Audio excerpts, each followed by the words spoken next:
Now, here's where things really start to go crazy for Invincible. There's this whole little side story where Invincible has to go into the future and stop the evil Immortal because he lost his mind. This dude became crazy with power, so he has to put an end to him. And there's a couple of other side stories that we could touch up on, you know, Monty Paul breaking out of prison, this freaking dragon, like it's so many crazy things I want to talk about. But the last thing I want to talk about before I end this video is this guy, Powerplex, aka Jesse Pinkman. He's really insane. Like, I don't understand the logic of this character, honestly, if I'm being completely honest, because when we first see him, we see him with his, you know, his sister and his niece, and they're kicking it or whatever. And about this time, this is when Omni-Man and Invincible are fighting. And this was just a painful reminder of just how bad that dude Mark was getting his ass whooped by Omni-Man. And so yeah, like I said, at this time, this is when Invincible tries to go stop this building from falling. And the crazy thing is, this building that Mark was trying to stop from falling, this is the one that had Powerplex's family inside of it. I'm sitting there thinking to myself, like, what a crazy turn of events. And sadly enough, his sister and his niece were casualties to this fight. And so he becomes bitter towards Invincible. And you know what? I'm an understanding guy. I can understand where you're coming from. You know, you just lost some people that you care about. You know,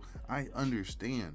But that's before you consider the fact that this works for the GDA. Like, this dude literally works for Cecil, and you're gonna tell me that you don't understand what Mark just went through? I mean, he's watching Mark being held against his will, and he's literally trying to analyze this, talking about some, come on, I know there's something here, I know there is.